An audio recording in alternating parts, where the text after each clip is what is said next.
Welcome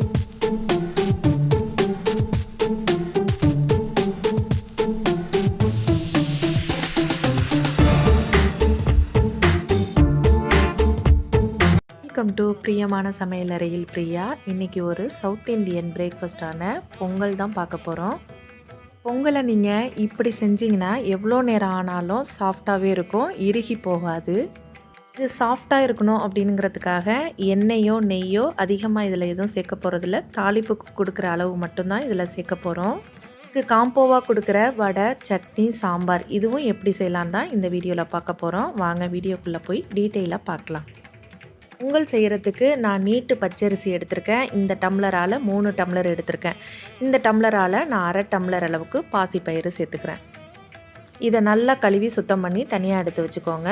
உத்தேசமாக தண்ணி ஒரு குக்கரில் சேர்த்துக்கோங்க.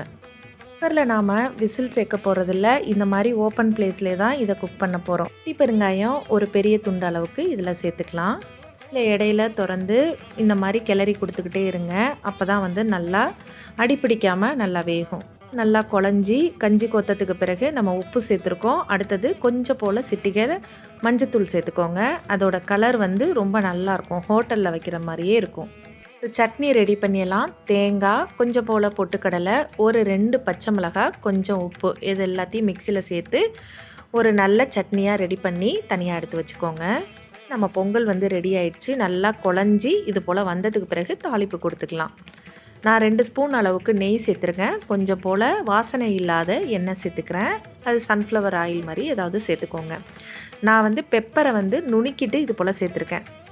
சேர்க்கலை, உடச்சிட்டு சேர்த்துருக்கேன். கொஞ்சம் போல் சீரகம் சேர்த்துக்கோங்க. அடுத்தது முந்திரி கொஞ்சம் எடுத்திருக்கேன். அடுத்தது கொஞ்சம் கருவேப்பிலையும் இஞ்சியையும் அதில் சேர்த்து போட்டிருக்கேன். ஒரு 1/2 பச்சை மிளகாயை கீறிட்டு இது போல் சேர்த்துருக்கேன். ரொம்ப சேர்க்கணுன்னு அவசியம் இல்லை, ஏன்னா நம்ம மிளகையும் உடச்சிட்டு சேர்த்துருக்கோம், அதனால் அதிக காரம் தேவைப்படாது. அப்புறம் கொஞ்சம் போல் பெருங்காயம். நம்ம ஏற்கனவே வேக வைக்கும் போதே கட்டி பெருங்காயத்தை சேர்த்து தான் பொங்கலில் வேக வச்சோம். இந்த மாதிரி தூள் லாஸ்ட்டாக சேர்த்திங்கன்னா கொஞ்சம் பொங்கல் நல்லா மணமாக இருக்கும். அதுக்காக தான் இந்த மாதிரி செய்கிறது. மாதிரி பொங்கல் செஞ்சிங்கன்னா ரொம்ப நேரம் வரைக்கும் அந்த பொங்கல் சாஃப்டாகவே இருக்கும். ரொம்ப நம்ம எண்ணெய் நெய் எதுவும் சேர்க்கணுன்னு அவசியம் இருக்காது. குக்கரில் வைக்கும்போது எடுத்த உடனே சூடாக சாப்பிடும்போது நல்லா சாஃப்டாக இருக்கும். அடுத்த நேரம் ஆக ஆக டைட்டாக போயிடும். அதனால் அது மாதிரி செய்யாதீங்க. கொஞ்சம் லாங் ப்ராசஸ். அது நான் எண்ணெய் குடிக்காத வடையை நான் ஒரு தனி வீடியோவாக போடுறேன். அது வரப்போகிற வீடியோஸில் வரும். இதுக்கு ஒரு சிம்பிளான சாம்பார் ரெடி பண்ணிடலாம். கொஞ்சமாக எண்ணெய் விட்டு கடுகு சேர்த்துக்கிறோம். அடுத்தது கொஞ்சம் போல் வெந்தயம், கொஞ்சமாக சீரகம், இது எல்லாத்தையும் ஒரு தாளிப்பு கொடுத்துருங்க. சாம்பார் வெங்காயத்தை ஒரு 10 போல் நீல வாக்கில் கட் பண்ணி இது மாதிரி சின்ன வெங்காயத்தை சேர்த்துருக்கேன். தக்காளி, இது வெங்காய சாம்பார் தான். இதில் கேரட்டு, பீன்ஸ், உருளைக்கிழங்கு இதெல்லாம் எதுவுமே சேர்க்க போகிறதில்ல. தக்காளி, பச்சை மிளகாய் 2 சேர்த்துருக்கேன். இது எல்லாத்தையும் நல்லா வதக்கினதுக்கு பிறகு 1 ஸ்பூன் அளவுக்கு நம்ம இட்லி சாம்பார் பொடி, அதாவது டிஃபன் சாம்பார் பொடின்னு சொல்லுவோம்ல, அது சேர்த்துருக்கேன். அடுத்தது பாசிப்பருப்பு, பெருங்காயம், மஞ்சள் தூள், இதை நல்லா குழைவாக வேக வச்சு குக்கர்லேருந்து எடுத்து தனியாக வச்சுக்கோங்க. அதையும் இதில் கலந்துக்கோங்க. கொஞ்சம் போல் உப்பு சேர்த்ததுக்கு பிறகு நல்லா கொதிக்க விடுங்க. அடுத்தது 1 ஸ்பூன் அளவுக்கு நான் இட்லி மாவு சேர்த்துருக்கேன். அப்போ ஒரு திக்னஸ் கொடுக்கும், சாம்பார் ரொம்ப டேஸ்ட்டாக இருக்கும்.